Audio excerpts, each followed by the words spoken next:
Unan, usa ni sa igsoon kauban ni Brother Jungjong. Okay. Siya igsoon, nagtrabaho siya mga igsunan sa Davao Sanitarium Hospital. Siya igsoon ang muhatag usa sa testimony kagabion atong hatag ang panahon kaniya mga igsunan kang pastor sa bandang.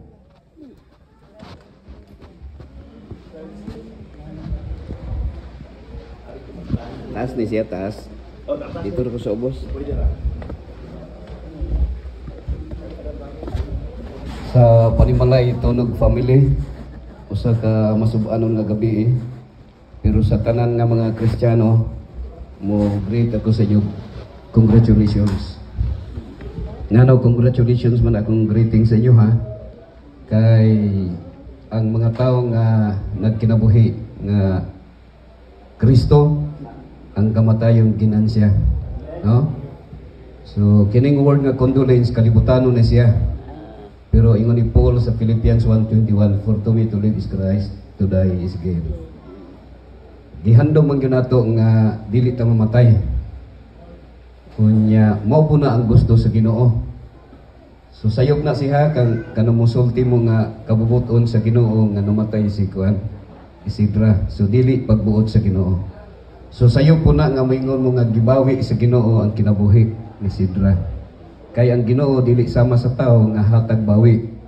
Ang Ginoo naghatag og kinabuhi ug dili siya mao ang nagbawi. So gipermit lang sa Ginoo nga ang tao mamatay. Gitugot lang. So lahi nang gibawi. Kay di baya mo bawi ang Ginoo sa iyang gihatag. Kita ramang mga tao nga kusog mamawi, no?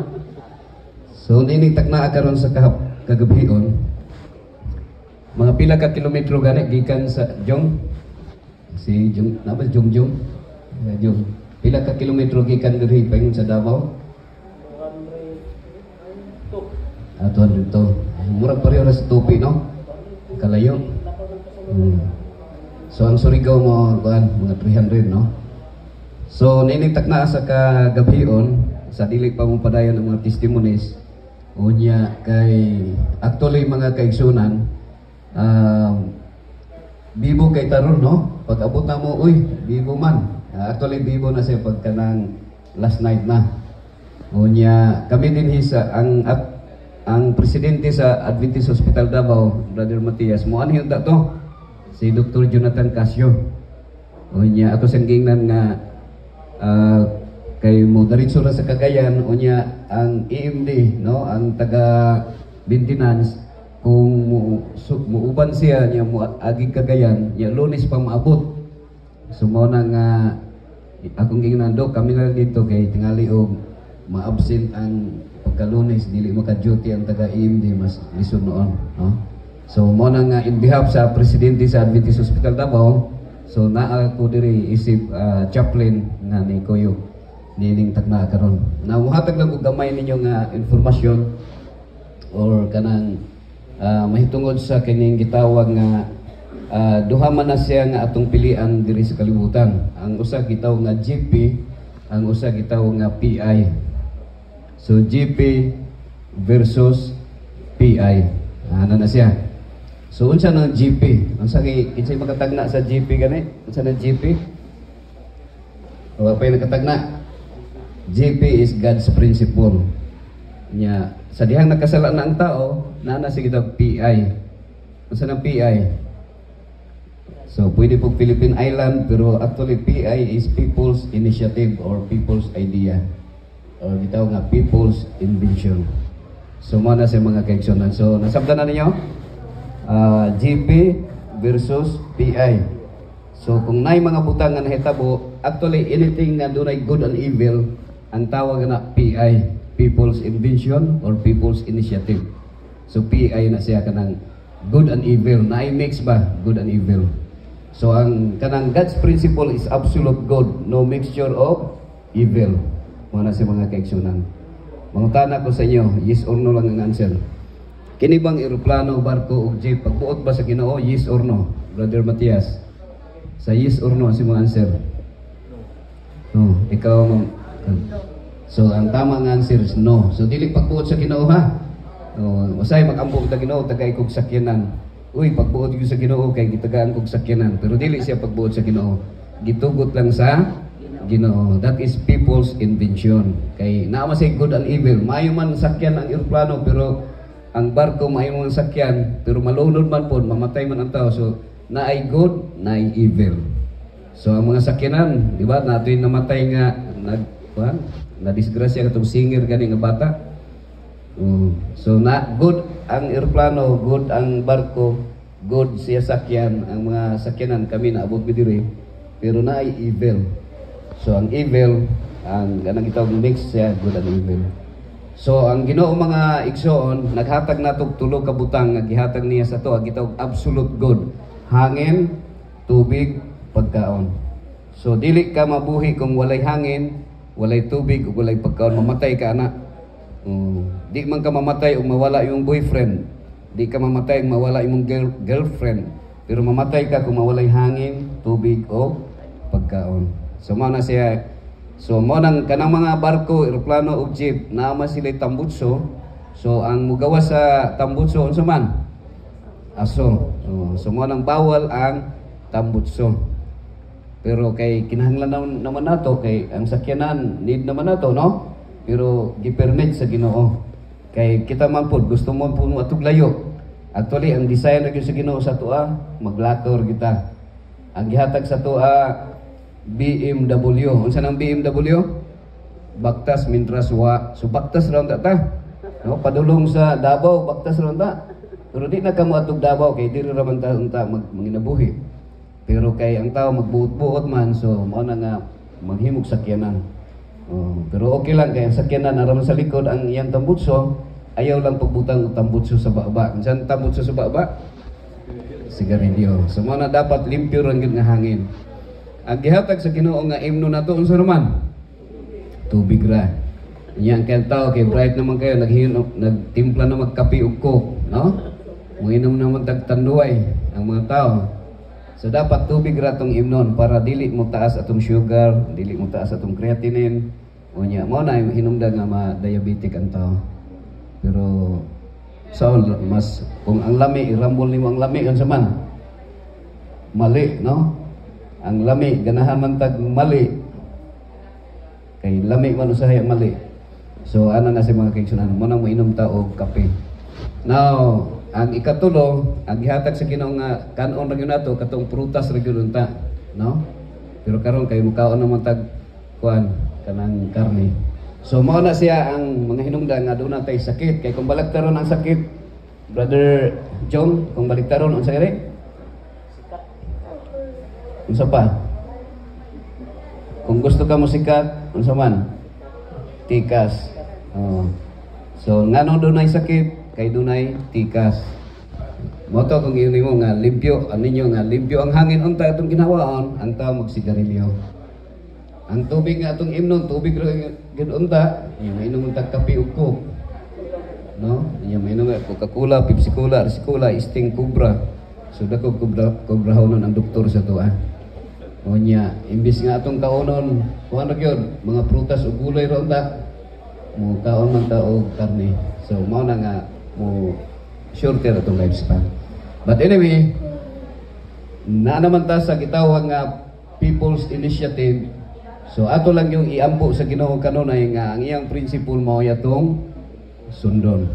Okay? Pero kung di man mosunod, na ay grasya. Kung say grasya, ang kaluoy sa Ginoo nga kung maghinulsol ta sa atong mga sala, mangayo tag pasaylo sa Ginoo, unya pasayloon nato ang nakasala sa tuwa, kita andam nga dawaton sa Ginoo. Ako isulti ron sa inyo mga kaigsunan nga walay the only desire of God is to save the humanity.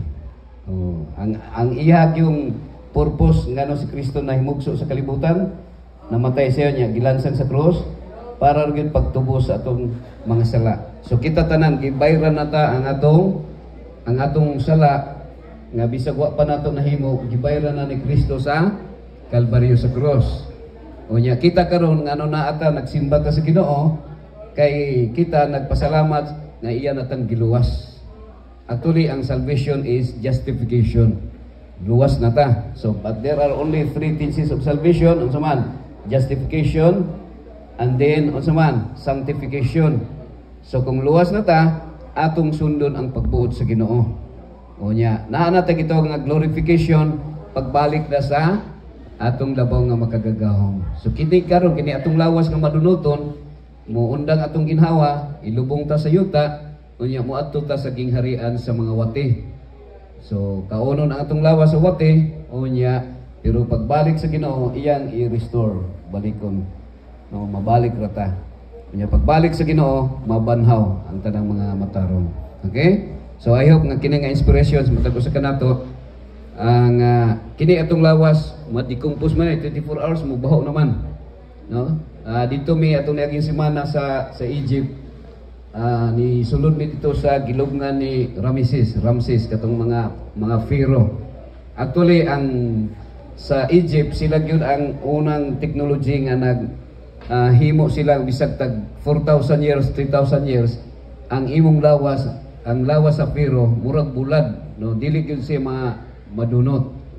Pero sumala pa sa usa ka Egyptian nga among tour guide, kuan, kung dili pwede nga ang pobre magpa-mummy pie kay mga naman mahal man di ay. No, okay, ang Pharaoh ra gyud ang king. Nga naman kung mamatay ang usa ka king, tanggalon ang diri ang tanang kuan organ, no, pero nay proseso. Unahon pagtanggal ang tinai, unya sudlan og kuan kanang kuton nga butangag medisina nga suyupon ang kuan ang dugo, ya pagkasunod tanggalon ang kining lungs, pagkasunod anam-anam pod tanggalon ang kanang kidney, unya ang tanan ang pinakalas nga tanggalon ang kasing-kasing. So ana na siya, unya butangan og asin, daghan ito ya suyupon, masuyop ang tanang kanang tubig sa lawas, suyupon niya, butangan na pod og oil. Pagkatapos ang process nga nay mga spice nga ibutang, unya ang utok na pod sulod tanggalon, no, tanggalon ang utok di ay, no, diri dai itusok diri sa ilong niya, suyupon na siya nga ang utok mawala. So naalagi ang mami na preserve siya ang mga pharaoh dito sa Egypt dito sa kuan museum, pero wa nay utok, wa nay kasing-kasing lang tanan. So naa ang dagway, so makita gihapon nimo nga tisoy kay ito si Ramses katong pharaoh nga naggukod nila Moses nga nitabok sa dagat. Pero kaya ang ilang pagtuo nga pagbalik daw sa kalag, mailhan pa nila, mga balikan nila nga maog yung dagwaya gihapon. Mana ilang belief. Pero mga dato ra lagi ang pwede i-mamify. Pero sa tuwa karon nga igo-igo lang. So after mga 5 years bugog na lang ni si kuan, no, si Nanay Isidra na imo John. Pero kita wa na may problema bisag unsa una to, no? Kay bisag kaunong tagpating di naman ta kahibalog, di naman ta masakitan kay kung mamatay na ta. Pero I hope nga dili di ay ta mawad-an og paglaom, no? Di ta mawad-an og paglaom. Kay ang desire nato nining kalibutan na gusto man tag kanang land of promise, Brother Matias, no? Land of promise. Actually na pag-abot na mo dito sa Israel, kay sa Egypt gisubay man namo tong travel nila padulong sa land of Canaan. Actually ang land of Canaan is Israel, Palestine, kanang Jordan o Syria, part sa kanang Palestinian area mo na siyang land of Canaan. Pero pagtanaw na ako dito, nakaito mas maayo pa diri sa Mindanao, no? Kay ang tanglad mabuhi, pero dito sa desierto dili gyud dili mabuhi ang tanglad. So kung i-compare mo sa Bible, usahay imagination ra man atong pagbasa sa Biblia. Pero kung ato i-compare dire, mas hayahay pag ita dire mga kaigsunan. Pero sila hangtod karon sige gira gihapon dito sa Gaza, sa Palestinian, na sila murag pareho sa tuwa nga bangsamoro nga gusto nila nga mo independent. Ang ilang desire nga makaangkon gyud yuta. Pero kita mga kaigsunan, ang land of Canaan nga gisaad sa Ginoo sa ilaha, physical lang to sila. Physical lang. Pero sa tuwa gipasabot sa tuwa ay nga sa tuwa karon naa man gyud kamatayon. Ang tanang mga Israelita nga nagbaktas duha ra man ang nakaabot sa land of Canaan, si Joshua ug Caleb ra man. After 40 years nga nagasuroy sila sa wilderness. So kita karon bisa sama gyapon ta nga nag-travel sa mga Israelita nga nangitag panginabuhi, no? Jong nga makakaon unya makapalit og mga gusto pero mamatay gyapon ta. Hindi kamatay na to, the most important ang heavenly Canaan, no? Ang gisaad sa Ginoo nga kung muundag man atong ginhawa karon anytime, pagbalik sa Ginoo banhawon sa first resurrection o ang unang namatay dili siya mouna ato sa langit, kita tanan magadungan, no? Magadungan unya banhawon o hatagan og corruptible gikan sa corruptible body into incorruptible body unya sa glorious body mo puyo na naging herel nga gitagana. Pero dunay bakasyon pila ka tuig 1,000 years. So, mura na siya trip dito, mutanaw sa Jupiter, sa Saturn, o sa other planets, o sa mga continents, constellations, sa galaxy, sa Jupiter, sa mga dagkong mga planets, and then after 1,000 years, mubalik diri sa yuta. O kining yuta nga atong gipuy-an, i-restore ang Eden, o dinhi magpadayon sa kinabuhing walay katapusan. Okay? So muna itong gihandog mga kaigsunan. Unsay sekreto para makapuyo ta sa langit? Giluwas na ta sa Ginoo. Ang ato araman, no one can separate us from the love of God.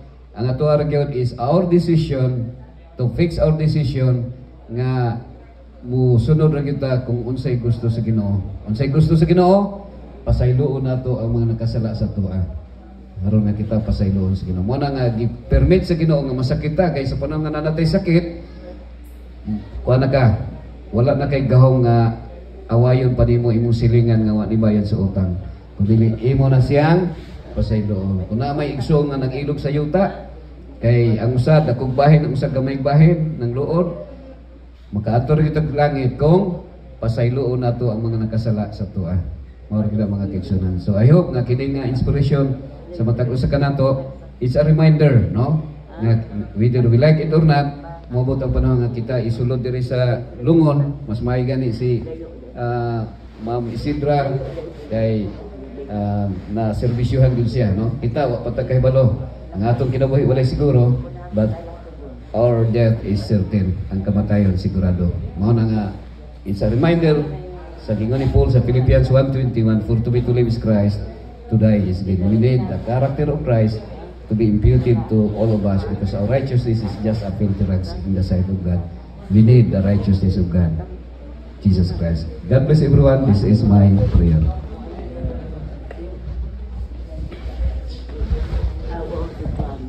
Daghan kayong salamat, Pastor Sabandal, no, from Davao Sanitarium Hospital, Makaigsuonan, no, sa kalayo igsuon sa maong ikanan, but ato sa pasalamatan because here with us tonight sa katapusan gabi, no, igduyo sa katapusan gabi sa lawas, patay lawas ni Sister Idra. Thank you very much once again for the very inspiring words. Makaigsuonan.